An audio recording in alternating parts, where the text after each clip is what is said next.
আসসালামু আলাইকুম। সবাই কেমন আছেন? আশা করি সবাই ভালো আছেন। তো এই যে আজকে কিন্তু বিকেলবেলা থেকে ভিডিওটা শুরু করতেছি, যেটা এখান থেকে শুরু করতেছি। এইখানে কিন্তু আমাদের এটা কবুতরের বাসা। আমাদের কিন্তু মাশাআল্লাহ অনেকগুলোই কবুতর আছে, প্রায় মনে করেন যে 40-50 জোড়া হবে হয়তো। তো এখন যেহেতু শীতকাল, বাচ্চা কিন্তু দিচ্ছে, আর বাচ্চা শীতের কারণে মরে মরে যাচ্ছে। প্রত্যেক দিন প্রায় বাচ্চা মারা যাচ্ছে, আর জবাই করে কিন্তু খাওয়া হচ্ছে। আজকে সকালেও একটা বাচ্চা মারা গেছে। যে বাচ্চাটাই মনে করে যে ছোটো থেকে নিচে বের হয়, সেই বাচ্চাটাই কিন্তু মারা যায়। তো এখন আবার বিকেলবেলা দেখতেছি, এই যে দেখেন এই বাচ্চাটা, এই যে দেখেন একবার কাকের মতো হয়েছে। এই বাচ্চাটা নিচে পড়ে আছে, তাই এই খাঁচাটার ভিতরে ডুবাই রাখছি। যে বাচ্চাটা নিচে বেড়ায় সেই বাচ্চাটাই মরে যাচ্ছে। এই যে একবার কাকের মতো দেখা যাচ্ছে, ভয়তো এক কোনায় লুকিয়ে আছে।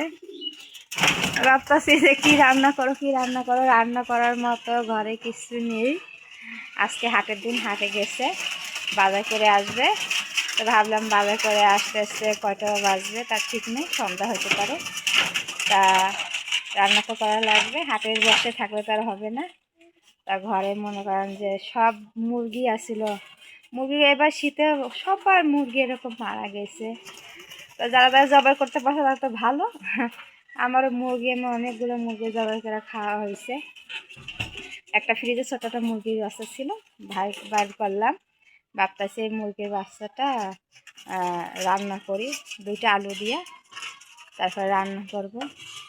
ভাবতেছি এখন রান্নাটা শুরু করি। আর হাটে বসে থাকি তাহলে রাত হবে, রাত্রে রান্না বাড়া করতে আমার তেমন একটা ভালো লাগে না। তো চলেন যাই, যেটাই রান্না করি সেটাই আপনাদের কাছে শেয়ার করি।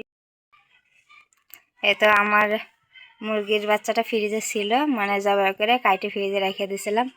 এখন বাইর করে ভালো করে ধুয়ে নিলাম পরিষ্কার করে। এটার ভিতরে ভাবতেছি যে যেটা দেশি মুরগিতে আমার আলু মেয়েরা অনেক পছন্দ করে। আমার যে কোনো মাংস রান্না করতে গেলে তার সাথে কিছু না কিছু আলু দিতে হয়। ভাবতেছি যে 2টা আলু বাইর করে নিছি, এই 2টা আলু দিব। আর সকালে ডাল রান্না করা আছে, তারপরে করলা ভাজি আছে, ওগুলা দিয়েই রাত্রের মতো খাওয়া দাওয়াটা হবে। তার যা আছে এটাই রান্না করব এখন। এগুলো রান্নাটা বসাই দিছি, আর অল্প একটু পানি দিছি, যেহেতু ছোটো মুরগি। একটু পানি দিয়ে কষাই, তারপরে আলুগুলো দিব। এদিকে রান্না বসাই দিয়ে কিন্তু এদিকে গরুর পানি খাইতে দিছি, যাতে সন্ধ্যার আগে আগে পানি টানি খাওয়ায়, তারপরে গোয়াল ঘরে ঢুকাবো। দেখেন কি সুন্দর চুলাটা জ্বলতেছে, অনেক সুন্দর কিন্তু আমার চুলা জ্বলে। এই কিন্তু আমার প্রথম, আমি কিন্তু এই চুলাটা ফেলাইছিলাম, এর আগে ফেলাই নেই, এবারে প্রথম ফেলাইছি। তারপর দেখেন কত সুন্দর জ্বলতেছে। এ তো আমার রাত্রের রান্না বাড়া শেষ।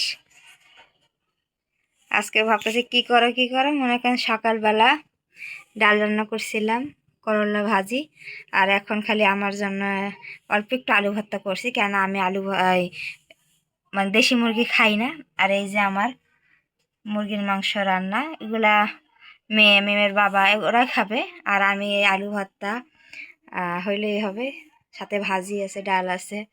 আর এ তো আমাদের রাত্রের আজকে এই যে আয়োজন। তো যদি ভালো লাগে থাকে ভিডিওটা অবশ্যই লাইক দিবেন, আর আমার চ্যানেলটা আশা করি সবাই সাবস্ক্রাইব করবেন। আল্লাহর রহমতে আপনাদের দোয়ায় আমার 102 সাবস্ক্রাইবার হয়ে গেছে। আপনাদের অশেষ রহমতে আপনারা জানি ভালো থাকেন, আল্লাহর কাছে দোয়া করি। আর আমিও জানি ভালো থাকি, আপনারাও দোয়া করেন। তো আমার ভিডিওটা আজকে এই পর্যন্ত থেকে, সবাই ভালো থাকেন, সুস্থ থাকেন, আল্লাহ হাফেজ।